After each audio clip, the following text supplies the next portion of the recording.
Haleluya. Haleluya. Sekali lagi haleluya. Puji Tuhan, kita bersyukur kepada Tuhan karena Tuhan baik dan oleh anugerah Tuhanlah kita boleh beribadah di ibadah yang kedua. Bersyukur kepada Tuhan juga oleh anugerah Tuhan saya boleh ada di sini, boleh melayani di tempat ini. Ini kali yang pertama saya boleh berdiri di sini untuk melayani di ibadah yang kedua. Puji Tuhan dan tentunya terima kasih kepada Bapak dan Ibu Gembala, semua majelis jemaat Tuhan di sini yang boleh mempercayakan saya untuk melayani di hari ini. Puji Tuhan. Kemarin semalam kalau tidak salah dihubungi oleh Bapak Gembala dan saya mengatakan iya ya untuk bisa melayani di sini. Puji Tuhan. Sedikit memperkenalkan nama saya. Tadi nama saya Herdi Tenga dan saya sudah berkeluarga. Nama istri saya Lydia Berliana Sitompul. Puji Tuhan dan Tuhan sudah mengaruniakan kami 3 orang anak. Yang pertama laki-laki sedang kuliah di Jakarta. Yang kedua juga laki-laki yang kelas 3 SMP dan yang ketiga juga cowok. Artinya laki-laki saudara ya. Yang ketiga TK besar saudara. Puji Tuhan. Dan kami melayani Tuhan di daerah perumahan Kota Serang Baru ya, Cikarang, Bekasi. Ya, jadi kami bukan Lipo tapi Kecamatan Serang, perbatasan Kecamatan Cibarusah, saudara. Saudara pernah ke arah sana dan kami melayani di sana sejak tahun 2003. Ya, kami merintis pelayanan di sana dan oleh anugerah Tuhan boleh ada sampai hari ini. Sekalipun memang melewati proses demi proses, saudara. Ya. Ada banyak tantangan yang kami harus lewati, tetapi pekerjaan Tuhan boleh ada, semua karena anugerah Tuhan. Puji Tuhan dan gembala di sini dan ibu gembala adalah bisa kami katakan orang tua kami karena Bapak Gembala di sini yang memberkati kami ya waktu kami menikah di Jakarta. Puji Tuhan dan ini kesempatan yang saya katakan luar biasa boleh berdiri di sini. Amin. Boleh melayani Bapak Ibu dan kita semua. Itu saja dan mari Bapak Ibu kita akan mendengarkan firman Tuhan yang saya ambil di dalam Injil Markus pasal yang keempat ayat yang ke-35 sampai dengan ayat yang ke-41. Kalau bisa kita boleh bergantian membaca ayat ini Bapak Ibu Saudara. Kita kerjasama bergantian baca ayat ini. Saya yang ganjil, nanti Bapak Ibu yang genap sampai dengan ayat yang ke-41. Puji Tuhan. Demikian firman Tuhan. Pada hari itu, waktu hari sudah petang, Yesus berkata kepada mereka, marilah kita bertolak ke seberang. Ayat 36. Mereka meninggalkan orang banyak itu, lalu bertolak dan membawa Yesus beserta dengan mereka dalam perahu, di mana Yesus telah duduk dan perahu-perahu lain juga menyertai dia. Puji Tuhan. Lalu mengamuklah taufan yang sangat dahsyat dan ombak menyembur masuk ke dalam perahu sehingga perahu itu mulai penuh dengan air. Pada waktu itu Yesus sedang tidur di buritan di sebuah kilam. Maka murid-muridnya membangunkan dia dan berkata kepadanya, Guru, engkau tidak peduli kalau kita binasa? Ia pun bangun menghardik angin itu dan berkata kepada danau itu, diam, tenanglah. Lalu angin itu reda dan danau pun itu menjadi teduh sekali. Lalu ia berkata kepada mereka, mengapa kamu jadi takut? Mengapa kamu tidak percaya? Mereka menjadi sangat takut dan berkata seorang kepada yang lain, siapa kegerangan orang ini, sehingga angin dan danau pun taat kepadanya.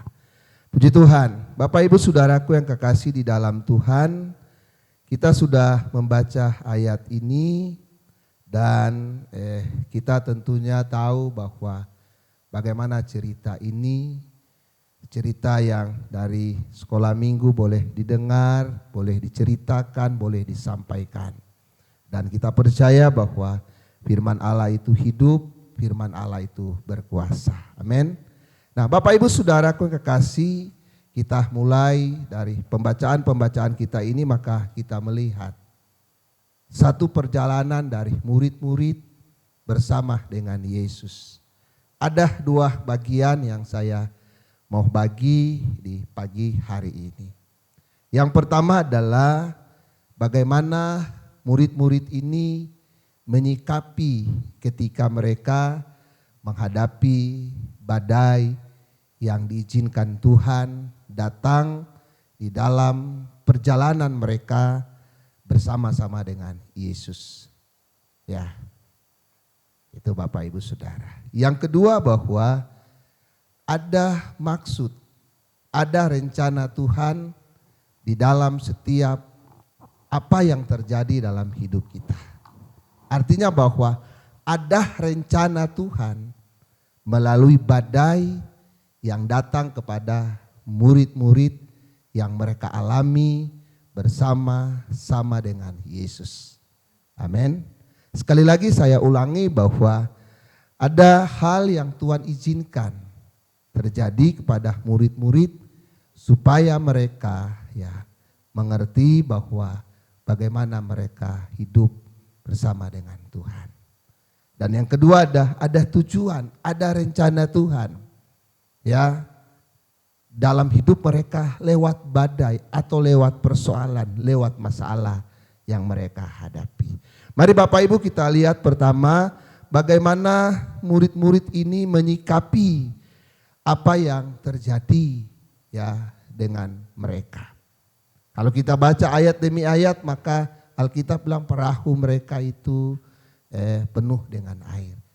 Ada beberapa hal yang saya sampaikan sebelum sampai kepada tujuan bagaimana Tuhan mengizinkan badai itu.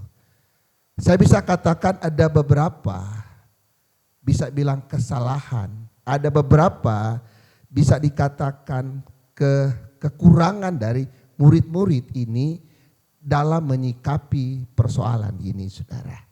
Coba kita lihat pada ayat yang pertama pasal ayat 35 ini, pasal 4, coba kita lihat ayat 35. Kesalahan dari murid-murid ini ayat 35 adalah pada hari itu, waktu hari sudah petang, Yesus berkata kepada mereka, marilah kita bertolak ke seberang. Ayat 36, mereka meninggalkan orang banyak itu, lalu bertolak dan membawa siapa? Yesus bersama dengan mereka dalam perahu di mana Yesus telah duduk dan perahu-perahu lain juga menyertai mereka. Murid-murid ini menghadapi badai ini, maka ada satu kesalahan yang mereka kurang memahami. Artinya begini, ayat 35 itu mereka ini berjalan bersama dengan Yesus. Amin. Amin. Mereka berjalan dengan Yesus dan Yesus itu yang menyuruh mereka untuk naik dan berangkat bersama-sama dengan perahu itu. Artinya bahwa mereka tahu bahwa kalau Yesus yang menyuruh dan Yesus yang bersama-sama dengan mereka, seharusnya seyogianya mereka ini harus tidak ada rasa takut dalam hidup mereka. Amin. Artinya bagian yang pertama ini saya dapat dalam cerita ini bahwa kesalahan dari murid-murid yang pertama adalah mereka kurang memperhatikan apa yang disampaikan atau perkataan dari Yesus itu sendiri. Amin. Mereka kurang memperhatikan. Mereka mendengar tapi kurang memperhatikan bahwa ini loh, saya ini ada dengan Yesus. Saya ini bersama dengan Yesus. Artinya Yesus yang menyuruh, ayo kita berangkat. Sekalipun tujuannya mereka tidak tahu kemana. Yang pasti mereka akan ke seberang. Tetapi yang ada bersama mereka itu adalah Yesus. Jadi sebetulnya mereka memperhatikan perkataan ini, mendengar baik-baik, menaruh dalam hati mereka bahwa Yesus itu ada bersama-sama dengan mereka. Amin. Amin. Seringkali kita kurang perhatikan setiap firman Allah, setiap kata demi kata, setiap firman yang disampaikan. Seringkali kita menganggap itu lalu begitu saja. Sehingga firman Allah itu tidak menjadi rema. Firman Allah itu tidak tertanam. Firman Allah itu tidak ada. Sehingga ketika ada masalah dalam hidup kita, maka kita tidak menjadi pribadi yang kuat. Amin. Tetapi kalau toh mereka perhatikan itu baik-baik, mereka dengar itu baik-baik, bahwa ada Yesus dalam perjalanan itu, sekali lagi seyogianya mereka tidak takut. Amin. Amin saudara. Mereka tidak takut. Ada badai, ada gelombang, ada masalah. Dalam perjalanan mereka hadapi, mereka tidak takut. Karena mereka tahu Yesus itu ada bersama dengan mereka. Jadi yang pertama ini, mereka kurang memperhatikan firman Allah atau perkataan Tuhan. Kita hari-hari ini, mari perhatikan, peka dengan setiap firman demi firman yang kita sudah dengar. Sehingga kita tidak akan takut, khawatir, berjalan di masa-masa yang sulit. Yang kedua Bapak Ibu Saudara, selanjutnya yang kedua ayat yang ke-37 ya. Kita lihat. Lalu mengamuklah tofan yang sangat dahsyat. Dan ombak menyembur masuk ke dalam perahu. Sehingga perahu itu mulai penuh dengan air. 38. Pada waktu itu Yesus sedang tidur di buritan. Di sebuah tilam, maka murid-muridnya membangunkan dia dan berkata. Bagian yang kedua adalah kesalahan dari murid-murid ini adalah mereka masih mengandalkan kekuatan mereka atau mengandalkan keahlian kehebatan mereka untuk menyelesaikan persoalan yang sedang mereka hadapi. Murid-murid ini adalah memiliki latar belakang seorang nelayan, beberapa di sini di cerita ini.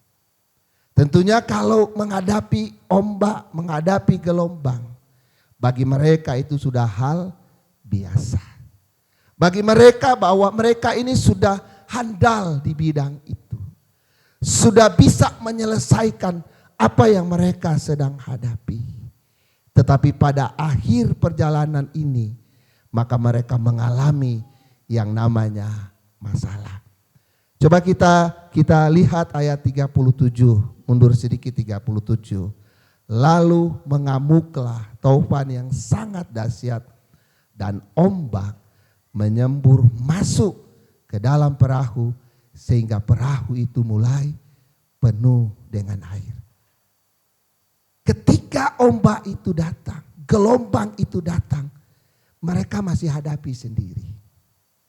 Mereka belum libatkan Yesus. Ini masih muda, ya kan? Ini masih kecil. Mungkin mulai masuk air. Sebab dikatakan dalam ayat ini perahu tidak langsung penuh dengan air. Tidak langsung tenggelam. Tetapi pelan-pelan. Masuklah air. Ombak datang, gelombang datang, masuklah air dalam perahu. Sehingga perahu itu masuk air. Dan perahu itu sehingga perahu itu mulai penuh. Artinya ketika itu sebetulnya ombak itu sudah datang. Perahu itu sudah mulai masuk air. Mereka sudah mulai panggil Yesus sebetulnya. Mereka sudah mulai panggil, mereka ingat bahwa ada Yesus. Tetapi mereka masih coba menyelesaikan masalah ini dengan kekuatan mereka. Kami bisa kok. Kami kok handal di bidang ini. Kami bisa ini. Tetapi ketika mereka nggak bisa, mereka sudah kewalahan. Perahu sudah mulai penuh dengan air. Baru mereka panggil Yesus. Ayat 38. Pada waktu itu Yesus sedang tidur di buritan di sebuah tilam. Maka apa? Murid-muridnya apa? Membangunkan dia. Air sudah mulai penuh di perahu. Amin.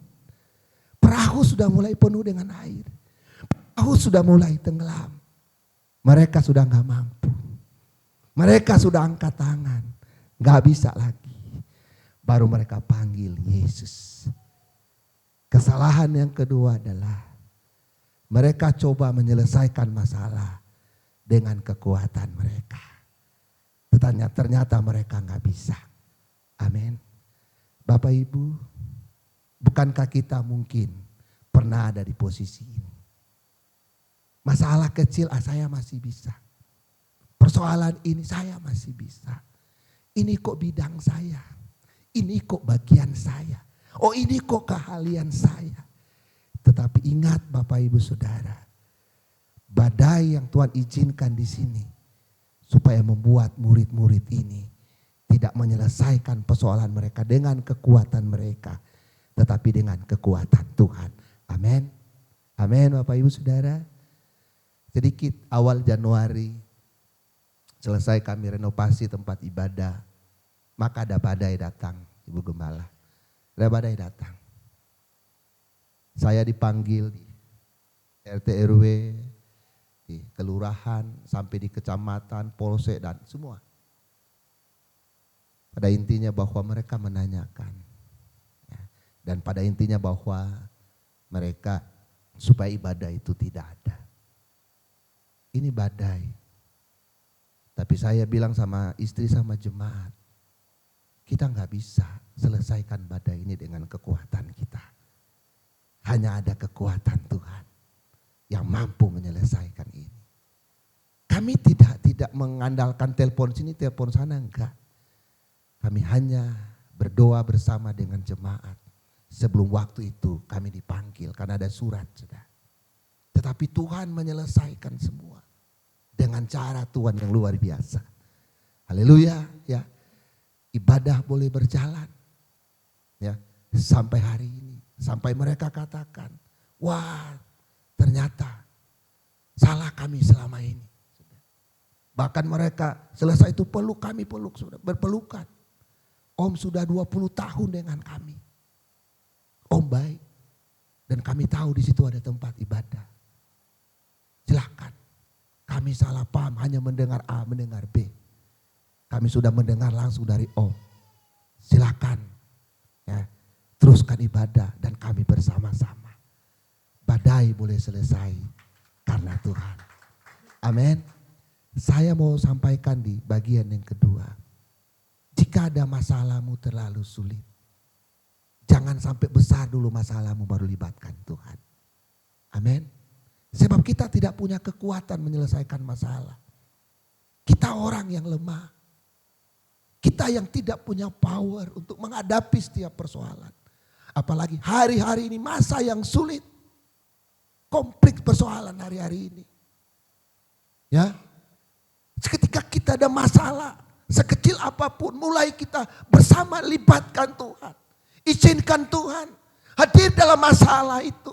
Izinkan Tuhan hadir dalam persoalan itu. Izinkan Tuhan hadir dalam pergumulan kita.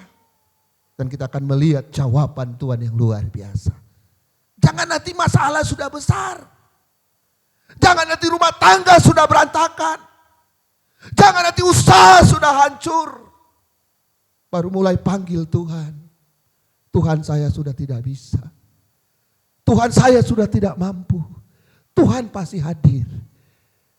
Tetapi Tuhan mau supaya kita jangan pernah mengandalkan kemampuan kita sebagai manusia. Tetapi kita belajar mengandalkan Tuhan. Atau libatkan Tuhan dalam persoalan kita. Amin. Yang ketiga Bapak Ibu Saudara, dalam ayat ini maka ayat yang ke-38 tadi.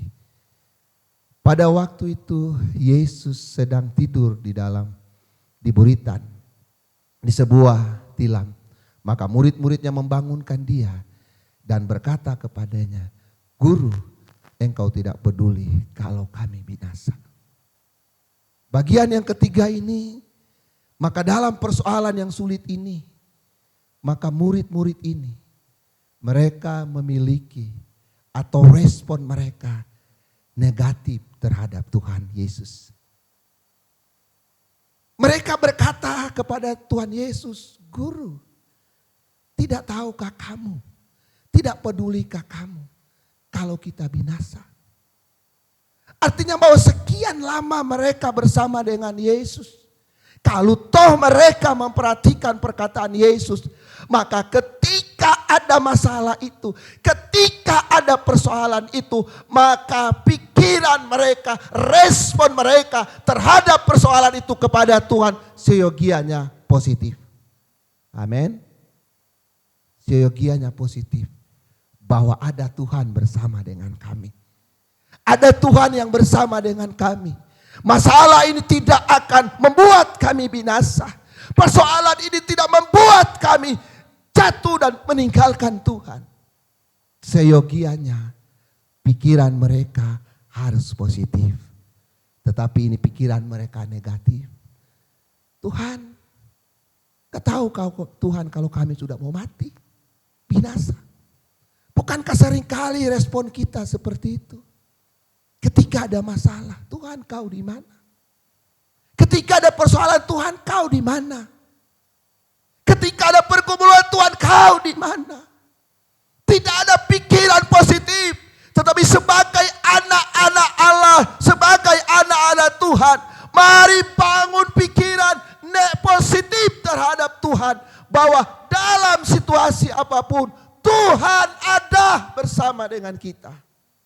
Amin. Haleluya. Dalam situasi apapun Tuhan bersama dengan kita. Mungkin 3 bagian ini merupakan kesalahan dari murid-murid. Tetapi Bapak Ibu Saudara, kehadiran Tuhan, kehadiran Yesus bisa mengubahkan badai itu. Bisa menenangkan badai. Bisa menenangkan gelombang. Bisa menenangkan masalah itu. Haleluya. Selanjutnya ayat 39. Ia pun bangun, menghardik angin itu dan berkata kepada danau itu, "Diam, tenanglah." Lalu angin itu menjadi reda dan danau itu menjadi teduh sekali. 40. Ayat 40. Lalu berkata kepada mereka, "Mengapa kamu ribut? Mengapa kamu begitu takut? Mengapa kamu tidak percaya?" Kehadiran Yesus bisa menyelesaikan persoalan. Kehadiran Yesus bisa menyelesaikan badai. Amin. Ya, tidak hanya menyelesaikan badai itu, tapi kehadiran Yesus ada 2 bagian di sini. Mengubahkan murid-murid ini yang takut menjadi tidak takut. Amin. Sebab Yesus katakan, "Mengapa kamu takut?" Ya. Jadi kehadiran Yesus di tengah-tengah murid ini membuat mereka menjadi tidak takut. Atau rasa takut mereka hilang. Rasa khawatir mereka hilang. Jadi kehadiran Yesus tidak hanya membuat badai itu hilang. Tetapi kehadiran Yesus di tengah-tengah murid-murid dan kita semua hari ini mengubahkan kita. Yang jadi takut menjadi tidak takut. Amin. Yang tadinya kita khawatir menjadi tidak khawatir. Yang tadinya kita cemas menjadi tidak cemas. Kenapa? Karena ada Yesus hadir di tengah-tengah kita. Yang kedua, kehadiran Yesus yang kedua membuat jemaat ini atau murid-murid ini semakin percaya atau iman mereka semakin bertambah-tambah di dalam Tuhan. Amin. Sebab Yesus berkata, mengapa kamu tidak percaya? Haleluya. Jadi kehadiran Yesus tidak hanya membuat badai itu selesai hilang, tetapi mengubah yang takut menjadi tidak takut, yang cemas menjadi tidak cemas, yang khawatir menjadi tidak khawatir, dan membuat iman dari murid-murid ini semakin hari semakin bertambah. Semakin hari semakin bertambah. Mereka tidak takut, mereka tidak percaya lagi. Tetapi semakin hari semakin bertambah. Mereka percaya kepada Yesus. Dan bersama dengan Yesus mereka melihat mujizat demi mujizat mereka alami. Haleluya. Saya mau simpulkan firman Tuhan. Ketika Tuhan sudah mengubah badai, menyelesaikan masalah kita, kita tidak takut menjadi tidak takut. Iman kita bertambah. Maka dua hal. Yang pertama, mari tetaplah kita mengasihi Tuhan lebih lagi dalam setiap kehidupan kita. Amin. Mengasihi Tuhan lebih lagi. Bertambah kasih kita, bertambah cinta kita, bertambah kasih kita kepada Tuhan semakin hari. Dan yang kedua, biarlah kita menjadi pribadi-pribadi umat-umat Tuhan yang semakin kuat di dalam Tuhan. Tidak tergoyahkan, tidak terkalahkan. Kalau kita kuat, tentunya bukan karena kita, tapi karena ada Tuhan di dalam kehidupan kita. Haleluya. Tuhan Yesus memberkati kita semua. Saya kembalikan kepada Ibu Gembala. Haleluya.